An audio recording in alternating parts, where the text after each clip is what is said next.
오늘은 사도행전 22장 1절부터 7절 교회는 간절히 기도하더라 라는 제목으로 말씀 증거하도록 하겠습니다. 오늘 말씀을 들어갈 때 이 본문의 구조를 좀 보셔야 됩니다. 혹시 성경책 다 들고 오시죠? 그죠? 자, 앞절에 보시면 사도행전 11장 30절입니다. 자, 사도행전 11장 30절에 보시면 제가 읽겠습니다. 이를 실행하여 바나바와 사울의 손으로 장로들에게 보내니라. 바나바와 사울, 이게 바나바와 바울을 통해서 장로들에게 보내니라. 무슨 사건인가 하니, 이제 앞에 그 안디옥 교회가 그 당시 있을 때 흉년이 들었습니다. 그래서 예루살렘 교회가 너무 힘들고 어렵다 보니까 이 바나바와 바울을 통해 가지고 헌금을, 부조를 예루살렘 교회에 보내는 장면입니다. 자, 그리고 나서 갑자기 12장에 이 바울과 바나바는 사라지게 되고 베드로가 나타나게 됩니다. 자, 그러면 여러분 가지고 있는 성경에 사도행전 12장 25절을 보시기 바랍니다. 12장 25절 화면이 안 나옵니다. 12장 25절 보시면 제가 읽겠습니다. 바나바와 사울이 부조하는 일을 마치고 마가라 하는 요한을 데리고 예루살렘에서 돌아오니라. 이제 그 앞에 11장 마지막 절하고 여기가 연결이 되죠. 이제 떠났습니다. 그 예루살렘에서 일을 마치고 그 바나바와 사울이 부조하는 일을 마치고 그 다음에 어떻게 해요? 마가라 하는 요한을 데리고 예루살렘에서 돌아오니라. 어디로 돌아온다고요? 안디옥 교회로 돌아오는 그 사건입니다. 이게 두 사건 사이에 들어가 있는 본문입니다. 보통 우리가 신학적으로 이게 샌드위치 구조라고 하는데 이 구절이 이 본문이 왜 있는가, 이게 중요합니다. 자, 본문의 맥락은 이렇습니다. 사도행전 7장에 가보면 주인공 스데반 집사가 나타납니다. 그 스데반 집사가 아주 능력 있게 복음을 전거하죠. 표적이 나타나고 하나님 능력이 임하게 됩니다. 그러자 유대인들에 의해 가지고 결국에는 돌에 맞고 죽음을 맞이하게 됩니다. 스데반의 순교가 일어나고 나서 그 스데반의 순교 이후에 유대인들은 본격적으로 헬라파 유대인들을 핍박하기 시작합니다. 그 당시 사도행전 6장에 나왔다시피 예루살렘 교회에는 두 부류의 그리스도인들이 있었죠. 한 부류는 헬라파, 즉 이방 지역에 살던 이제 유대 그리스도인들이 있었고, 그 다음에 한 부류는 히브리파 그리스도인, 그러니까 본래 예루살렘에 이 지역에 살고 있던 그리스도인들이 있었습니다. 당연히 이제 종교는 달랐지만 그래도 같은 지역에 살다 보니까 이 예루살렘에 있던 유대인들이 히브리파 유대인보다는 헬라파 유대인들을 더 싫어했습니다. 왜? 그들이 더 세속화되어 있다고 생각을 했기 때문이죠. 그래서 스데반을 중심으로 핍박을 가한 이후에 본격적으로 핍박을 가하기 시작합니다. 그래서 8장에 가보면 그 유대인들이, 헬라파 그리스도인들이 어디로요? 각지로 흩어지게 됩니다. 그러니까 처음 갔던 곳이 사마리아죠. 사마리아 가서 또 빌립이 전하니까 또 복음이 일어납니다. 그 이후에도 여러 군데로 갑니다. 그리고 나서 오늘 11장에 가보면 그 일로 말미암아 흩어진 자들이 구브로와 구레네 몇 사람이 안디옥에 이르러 헬라인에게도 말하여 주 예수를 전파하니 주의 손이 그들과 함께 하셨다라고 기록해 있습니다. 그 당시 안디옥은 에베소 다음으로 큰 지방이었어요. 인구 50만이 넘어갑니다. 지금도 인구 50만이면 대단하지 않습니까? 굉장히 큰 도시입니다. 거기에 가서 복음을 전했더니 거기에도 교회가 전해진 것, 세워진 거예요. 그런데 이제 안디옥은 주로 무역을 중심으로 하는 도시거든요. 그런데 이제 예루살렘, 농업을 중심으로 하는 도시에 보니까 흉년이 든 거예요. 당연히 누가 더 타격이 크겠습니까? 예루살렘 지역이 훨씬 힘들어집니다. 그래서 안디옥 교회가 얼마 되지 않는 신생아 교회였지만 바로 예루살렘 모 교회를 돕기 위해 가지고 바나바와 바울을 보내는 그런 장면이죠. 근데 이제 12장에 가보면 갑자기 이제 그건 장면은 없어지고 전환이 됩니다. 그때의 1절에 보면 그때의 헤롯 왕이 손을 들어 교회 중에서 몇 사람을 헤아려 하여 요한의 형제 야고보를 칼로 죽이니 되어 있습니다. 요한의 형제 야고보는 헬라파 그리스도인입니까? 히브리파 그리스도인입니까? 이 야고보는 누구죠? 어느 야고보입니까? 야고보 저자의 야고보입니까? 아니면 예수님의 제자의 야고보입니까?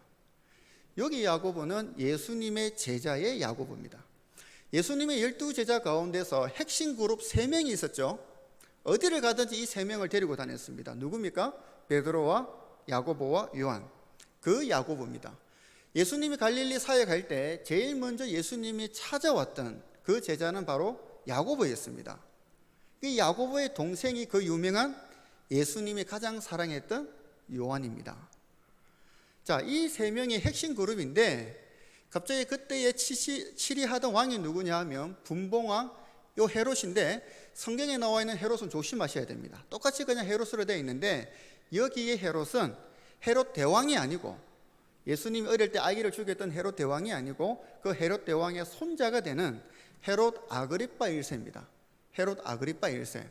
갈릴리 북쪽을 다스리고 있는 분봉왕이었는데 로마와 정치가 길타기 잘 되어 있고, 그리고 아부를 잘해가지고 정치적으로 나중에는 유대 땅과 사마리아 지역까지 다스리던 분봉왕이었습니다. 물론 성격은 자기 할아버지와 똑같이 굉장히 개팍하고 잔인합니다. 그런데 이 요세푸스에 의하면 이 헤롯은 상당히 정치적이었고 유대인들한테 환심을 사기 위해서 노력을 많이 하게 됩니다. 그러다 보니까 그 일환으로 그 당시 유대인들이 가장 힘들어하고 가장 싫어했던 사람들, 다름 아닌 자기들이 예수를 죽였는데 그 예수의 제자들이 복음을 전하고 곳곳에 교회를 세우고 이러니까 그게 너무 싫었던 거예요. 그래서 이 헤롯 아그리빠가 그런 유대인들의 속마음을 알고 끌고 줍니다. 그러면서 바로 예루살렘에 있던 히브리파, 헬라파는 이미 핍박하기 시작했으니까 남아있던 히브리파 그리스도인들을 핍박하기 시작합니다. 그리고 그 본보기로 예수님의 12제자 가운데 그 당시 예루살렘 교회의 지도자격이었던 다름 아닌 이 야고보를 죽이게 됩니다. 순식간에 일어난 일이죠. 그래서 야고보가 결국에는 이 헤롯 아그리파 1세에 가지고 칼에 의해서 죽임을 당하게 됩니다. 어찌 보면 굉장히 자기의 목숨을 걸고 예수님의 부활을 증거하는 그 예수님의 참다운 제자에 있는데 너무 허망하게 죽어가요. 우리가 뒤에 이어서 말씀을 보겠지만 다 알고 있는 사실인데, 베드로는 감옥에 갔다가 어떻게 됩니까? 석방이 되죠. 그런데 그 반면에 야고보는 죽습니다. 왜 그럴까요? 베드로는 수제자였기 때문에, 야고보는 좀 능력이 떨어져서 그렇습니까? 그렇지는 않습니다. 우리가 하나님의 일을 따라갈 때 하나님의 역사를 보게 되면 하나님 때문에 죽임을 당하는 경우가 너무나 많이 있고, 또 하나님 때문에 기적을 통해 가지고 하나님의 사역을 연장해 켜가는 경우도 많이 있습니다. 그것이 어느 것이 더 낫다라고 판단하지 못하고, 중요한 것은 목숨을 잃든지 잃지 않든지 가장 중요한 것은 하나님께 영광을 위하여 돌리고 있는가, 영광을 위하여 살았는가, 그게 가장 중요한 게 아닌가 생각합니다. 하나님의 영광을 위해 살다가 죽었느냐. 성경적인 복은 오래 사는 게 아닙니다. 그는 구약에서의 일부분일 뿐입니다. 그렇다면 순교의 의미가 아무런 의미가 없어집니다. 성경에서 복은 오래 사는 게 아니라 자기에게 맡겨진 사명을 얼마나 하나님의 영광을 위해 살다가 하늘나라로 가는가, 그것이 중요합니다. 제가 부산에 있을 때 참 뜻깊게 와닿았던 선교사님 한 분이 계세요. 그분이 누구냐? 바로 19세기 말에 부산에 처음으로 최초의 선교사였던 조셉 헨리 데이비스입니다. 이 사람은 19세기에 다른 선교사들처럼 부산항과 제물포를 거쳐서 서울에 왔어요. 서울에 와서 딱 사역을 하려고 하다 보니까 이미 자기 외에도 너무나 많은 선교사님들이 사역을 하고 있습니다. 그래서 자기는 안 되겠다, 너무나 많은 선교사들이 서울에 있으니까 나는 저 끝에 부산에 가가지고 하나님 복음을 전하겠다 하고 이제 이분이 3월 14일 날에 출발을 합니다. 그런데 이분이 한 달 남짓 거리를 내려오다가 부산에 도착하자마자 그 다음날 바로 죽음을 당하게 됩니다. 그 먼 거리를 왔어요. 옛날에 교통이 얼마나 안 좋습니까? 말을 탄다든지 걸어온다든지 이렇게 했을 텐데, 결국에는 부산에 왔을 때 시름시름 앓습니다. 열병과 풍토병과 가로로 인해 가지고 결국에는 부산 도착한 그 다음 날에 죽어요. 한편 생각하면 이게 얼마나 어리석은 죽음이고, 저 멀리 호주에서 왔는데 제대로 하나 하지도 못하고 끝나버리는 거예요. 그런데 이 놀라운 사실이, 이 사실이 호주 선교회에 전해지게 됩니다. 전해지게 되면서 호주 선교회 청년연합회에서 이 사실을 알게 되고, 우리가 데이비스의 죽음을 헛되게 해서는 안 된다 해가지고 사람들을 모집하게 됩니다. 데이비스가 죽었던 저 조선을 향하여 복음을 전하러 갈 청년들은 누가 있는가? 그러자 수많은 청년들, 한 번도 들어보지 못한 조선을 향하여 젊은이들이 일어서게 됩니다. 무려 78명이라는 사람들이 이 조선 땅 중에서도 데이비스가 꿈꾸었던 이 부산과 경남 지방에 복음을 전하게 됩니다. 그래서 나중에 선교 정책에 의해서도 부산과 경남 지역에 누가? 호주 선교사들이 남게 됩니다. 지금도 이 경남과 호주는 연결이 되어 있습니다. 호주 선교사의 어찌 보면 그 헛된 죽음, 그 죽음이 호주 선교를 깨우게 되고, 듣지도 못했던 이 조선 땅에 수많은 청년들이 와가지고 복음을 전하고 수많은 일들을 일으키게 됩니다.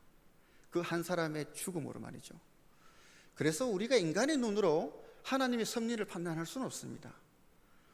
누가 어떻게 죽든, 누가 빨리 죽든 나중에 죽든, 중요한 것은 우리가 살아가면서 얼마나 하나님께 영광을 돌리고 있는가, 그것이 중요하다는 것이 성경의 진리입니다.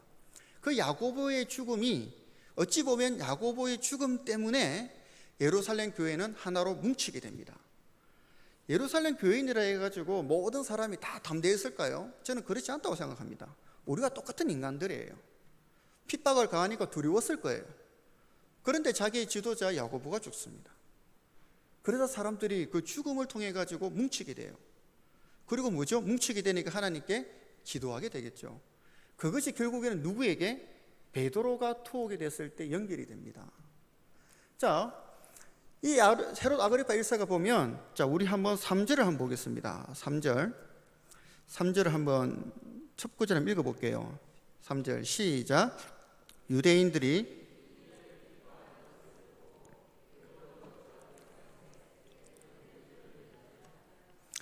자, 여기 보면 야고보의 죽음을 통해서 유대인들이 굉장히 기뻐했습니다. 이 기뻐하다를 헬라 원어로 보면 상당히 매우 만족하다라는 뜻을 우리가 알 수가 있어요. 그러니까 이 유대인들에게 가시 같은 사람은 저 이방인도 아니고, 다시 말하면 자기가 죽였던 예수를 따르는 자들이 그들의 복음을 전하면서 교회가 확장되는 거예요. 이게 너무나 싫은 거예요. 그러자 헤롯 아그리파 1세가 지도자 야고보를 죽이니까 유대 지도자들과 유대인들이 너무나 좋아하고 만족했던 겁니다. 아까도 말씀드렸지만 헤롯 아그리파 1세는 정치적인 목적으로 유대인들이, 자기가 통치하는 유대인들이 좋아하니까 한술 더 떠서 야고보보다 더 리더가 되는 베드로를 잡게 됩니다. 이 베드로도 이제 잡아서 죽이려고 하는 것이죠. 그런데 재미있는 것은 마지막 절이죠. 이 때가 뭐라는 거죠? 때는 무교절입니다. 자, 이 무교절은 어떤 기간이죠? 무교절은 유교절과 같은 개념입니다. 유교절이라는 것은 애굽에서 해방되는 것을 기념하는 절기죠. 자, 해방돼서 기념하는 절기이기 때문에 전통적으로 유대인들은 이 6월절, 이 무교절 날에는 사형이나 사람을 감옥에 보내지 않았어요.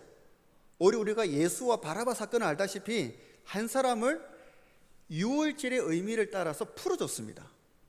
그렇기 때문에 베드로를 죽일 수 있어요, 없어요? 못 죽이는 거예요. 그들의 유대 의식에 의해서. 그러니까 할 수 없이 베드로는 감옥에 갇히게 됩니다. 그냥 당장 사형을 당하는 것이 아니라 어느 일정한 기간 동안, 무교절이 끝날 동안 기다려야 되는 거예요. 자, 이 기다림이 키포인트입니다. 이 기다리는 동안에 이 예루살렘 교회가 어떻게 했는가? 그것이 오늘 저와 여러분들이 주목해야 될 말씀입니다. 5절 말씀이죠. 5절 말씀. 자, 우리 다 같이 5절 말씀 한번 보겠습니다. 시작. 이에 베드로는 옥에 갇혔고 교회는 그를 위하여 간절히 하나님께 기도하더라. 아멘. 여러분, 중요합니다. 지도자가 없다는 것은 굉장히 충격입니다. 예수님께서 돌아가셨을 때 모든 제자들은 다 뿔뿔이 흩어졌어요. 왜? 지도자가 죽었기 때문에. 무언가를 할 줄 알았는데 죽어버렸어요. 굉장한 충격입니다. 멘붕이 온다고 하죠. 자, 이때 야고보가 죽었을 때도 마찬가지일 수가 있습니다. 마찬가지일 수가 있는데, 그렇다면 그 제자들은 낙심해가지고 그냥 방구석에 있었을까요? 아니면 자포자기 해가지고 난 예수를 안 믿을래, 모든 걸 포기하고 있었습니까? 그런데 여기에 나타난 제자들은 이전과 다릅니다. 무엇이죠? 다시 말하면 예수님의 부활을 목격했고 오순절에 성령 강림을 체험한 사람들이에요. 그렇기 때문에 성령의 임재와 충만이 중요한 겁니다. 이런 지도자가 부재한 가오고 베드로가 감옥에 갇혔음에도 불구하고 이 예루살렘 교인들은 흩어지지 아니하고 오히려 한 장소에 모여가지고 그들은 더욱더 하나님께 엎드리게 되었어요. 그 장소가 어디라고 소개되어 있습니까? 그 장소가 어디라고요? 뒤에 가보면 12절에 가보면 마가라 하는 요한의 어머니 마리아의 집이라고 소개되어 있습니다. 마가 요한의 어머니, 즉 오순절에 성령 강림이 임했던 바로 그 다락방입니다. 그 다락방에서 모든 사람들이 모여서 하나님께 부르짖고 뭘 했다는 거예요? 기도했다는 겁니다. 부르짖고 기도했다는 거예요. 우리에게 신앙생활 하다 보면 두려움은 반드시 찾아올 때가 있습니다. 왜 없겠습니까? 두려움은 반드시 있습니다. 어떤 누구든지 간에 두려움이 없을 때가 없습니다. 제가 우리 교회 왔을 때도 마찬가지입니다. 아마 우리 교회 와서 신방을 처음 갔을 때예요. 처음 갔을 때였습니다. 병원을 갔는데 저도 잘 모르고 다 모릅니다. 근데 이제 구역장님 같이 병원을 갔는데 거기에서 우리 구역장님 누구랑 인사를 하더라고요. 그 인사를 하다 보니까 우리 교회 권사님이래요. 은퇴하신 분이셨는데 그분이 갑자기 몸이 안 좋아서 병원에 입원하신 거예요. 그래서 이제 그 보호자와 같이 또 인사를 나누고 헤어지려고 하다 보니까 세상에 그분이 손이 이제 이불이 덮여 있었는데 밖으로 손이 삐져나오잖아요. 손이 이렇게 파르르 떨고 있어요. 병원에 오면 수술을 하게 되면 누구든지 떨게 됩니다. 저도 수술실에 들어가 봤는데 드라마에서 나오는 것처럼 형광등 보이고 하면 그죠? 다 떨리게 되어 있습니다. 또 수술실이 얼마나 또 냉방입니까? 그래서 제가 이제 처음이지만 그분은 손을 잡고 기도를 했습니다. 기도를 하고 이제 시편 말씀을 이제 읊어드렸어요. 그러니까 손이 파르르 떨리던 손이 가만히 놓이는 걸 보게 됐어요. 누구든지 그렇습니다. 얼마 전에 우리 가족 모임이 있었습니다. 우리 가족 모임이 있었는데 우리 작은 형수님이 보통 그런 성격이 아닙니다. 약간 소심한 성격인데 한 번은 내색하지 않았는데 그날따라 자신의 그런 약간의 영적인 어둠을 내비쳤었어요. 그것 때문에 두려워하게 되고 때로는 잠자리에서 많이 힘들어했다고 합니다. 그래서 우리가 할 수 있는 게 무엇이죠? 기도하는 겁니다. 기도를 통해 가지고 형수님도 어느 정도는 자기가 어떻게 해야 될지를 깨닫게 되고 또 그로부터 영적 어둠의 세력으로부터 약간 해방할 수 있는 기쁨도 누리게 되었습니다. 항상 여러분 명심하시기 바랍니다. 사탄은 반드시 우리에게 두려움을 줍니다. 그 두려움은 무엇의 반대말이죠? 믿음의 반대말입니다. 믿음의 반대말은 불신이 아니고 두려움입니다. 그 두려움이 올 때 우리가 해야 될 일은 우리가 가지고 있는 만왕의 왕 예수 그리스도 이름으로 기도하는 겁니다. 기도할 때 두려움은 떠나가게 됩니다. 할렐루야. 기도할 때 우리 가운데 그 두려움의 묶임이 사라지는 것을 우리는 성경을 통해서 또 우리 삶을 통해서 경험하게 됩니다. 자, 이렇게 다락방에 모여서 기도하는데 보면은 15절도 마찬가지지만 12절에서도 또 이 사실을 강조합니다. 12절 말씀 놓았습니다. 다 같이 읽어보겠습니다. 시작. 깨닫고 마가라 하는 요한의 어머니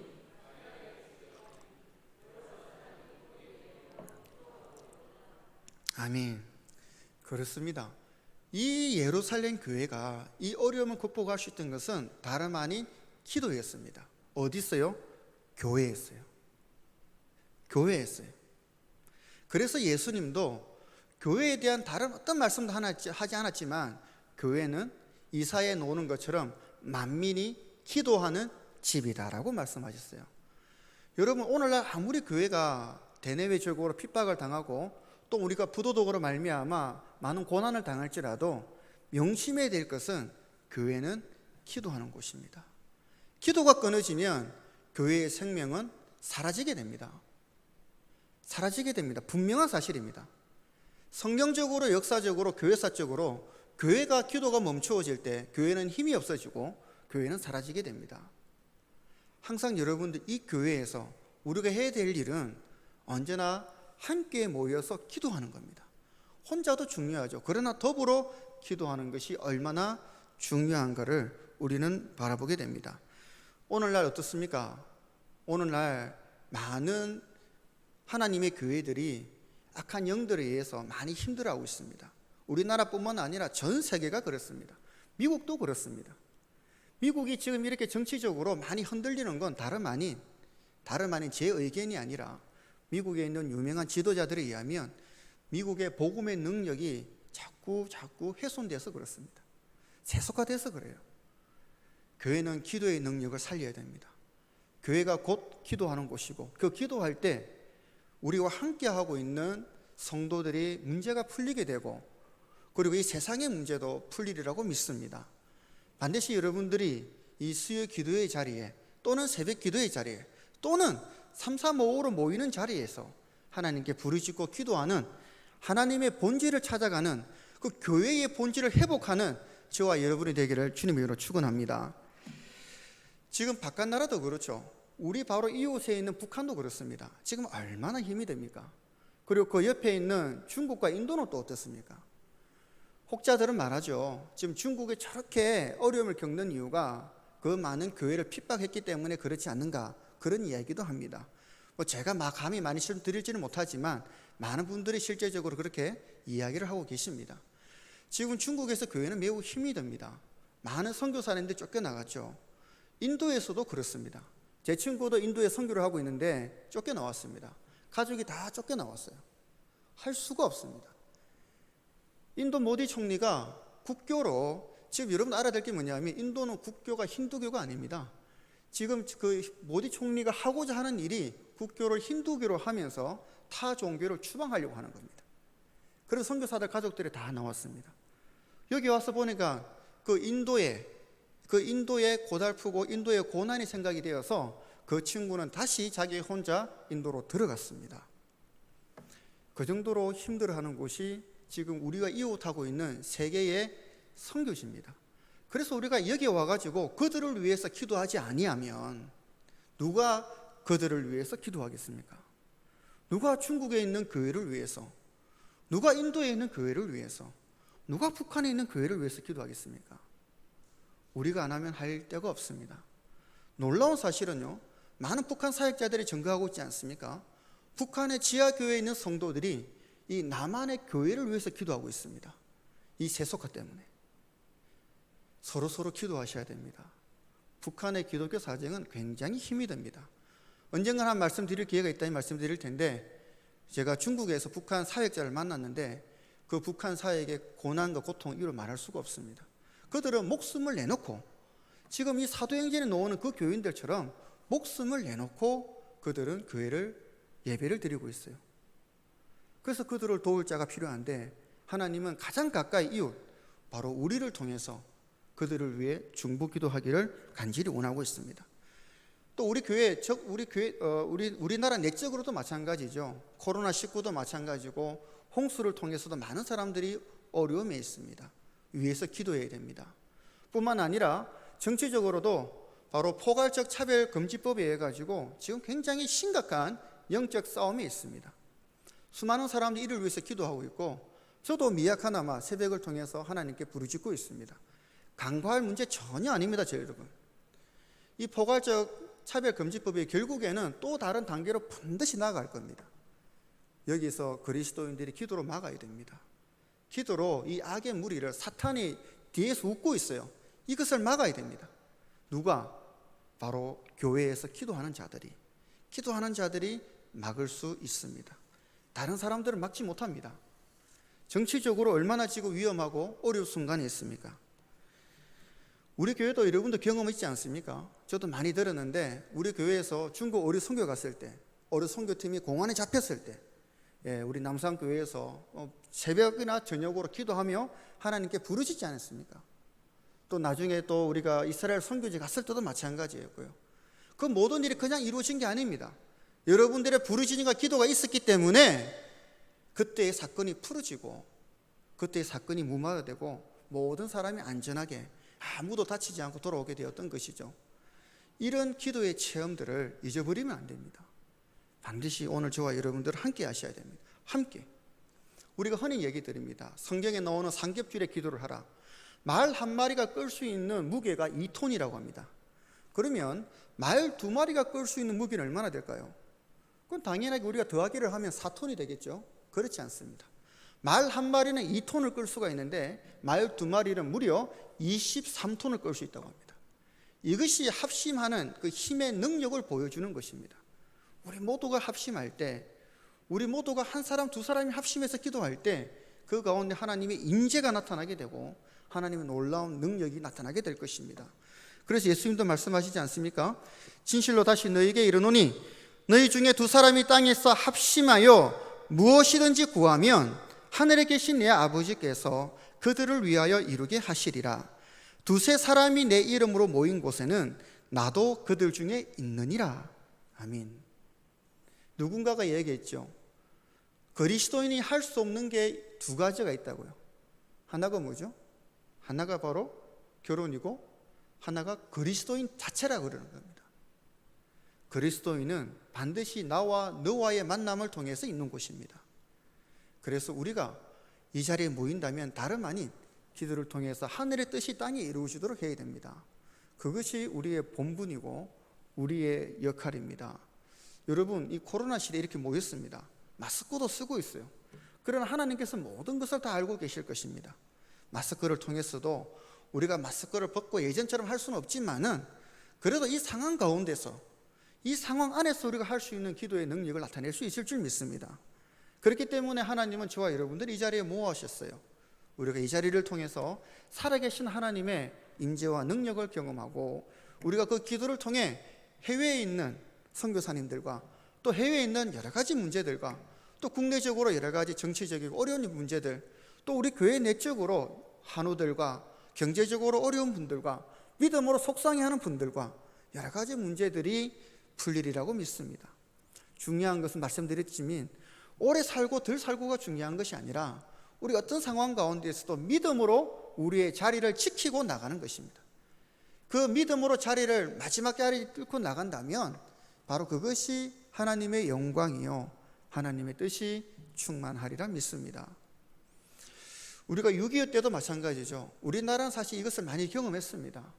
우리나라는 다른 아시아 나라들과 달리 우리나라는 많은 순교자를 베풀었죠. 일제시대 때 얼마나 많은 사람들이 순교했습니까? 또 6.25 시대도 얼마나 많은 사람들이 순교했습니까? 그러나 그런 순교와 기도로 말미암아 우리 모두는 항상 이겨왔습니다. 이겨왔어요. 참 감동적인 것은 다름 아닌 이 다부동 전투 때 이 낙동강 전선까지 다 밀려 내려왔죠.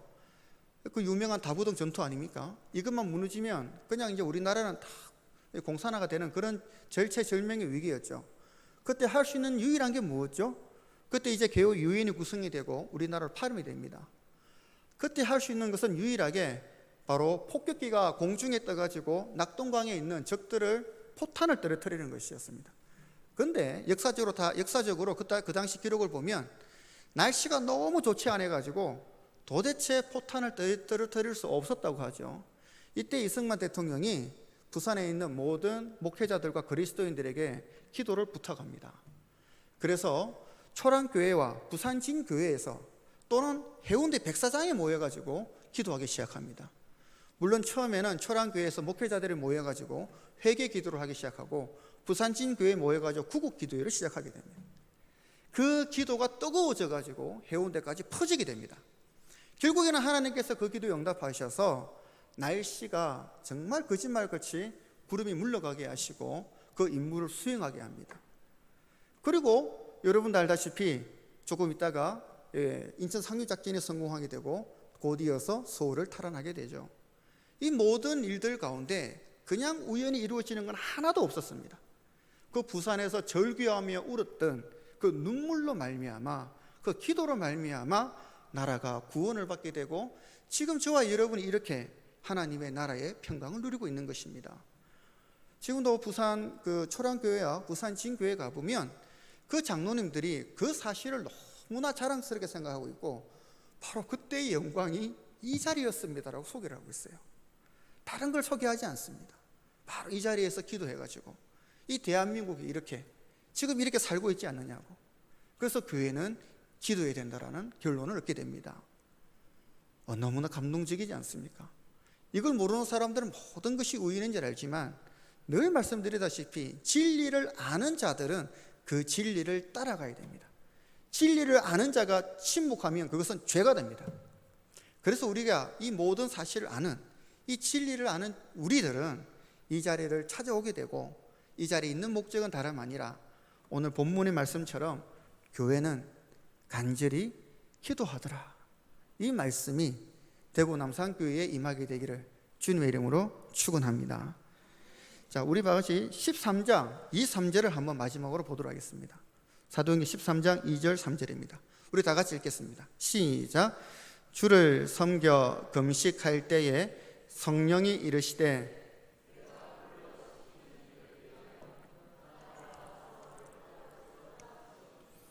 이에 금식하며 기도하고 두 사람에게 안수하여 보내니라. 아멘.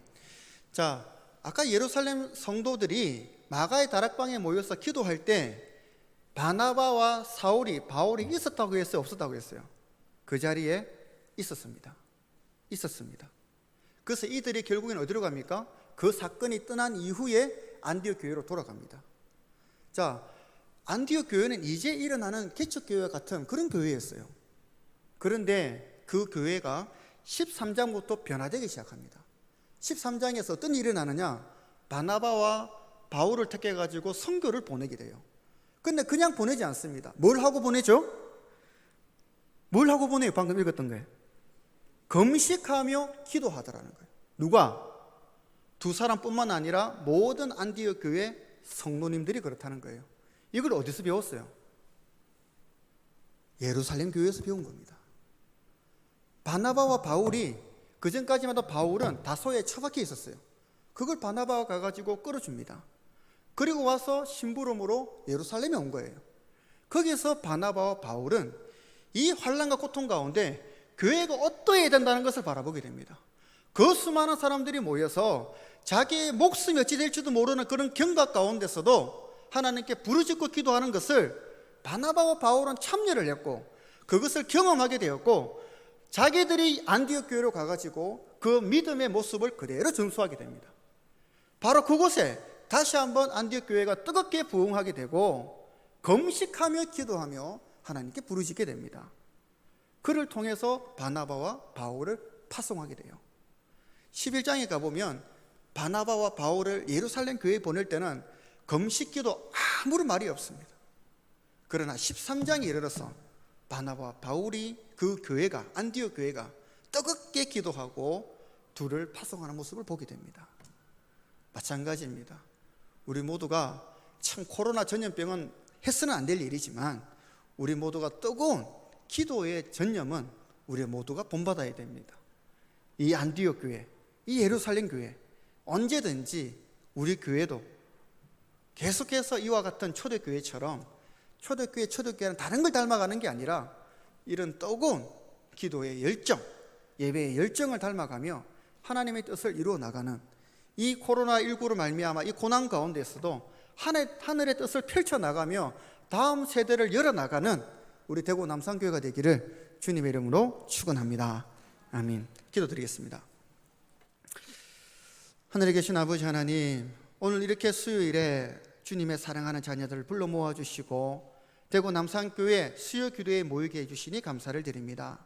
주님께서 모이게 하셨습니다. 오늘 말씀을 통해서 우리가 그 어려운 예루살렘 교회의 핍박 가운데서도 바로 기도를 통해 그 어려움을 극복해 나가는 아름다운 모습을 바라보게 됩니다.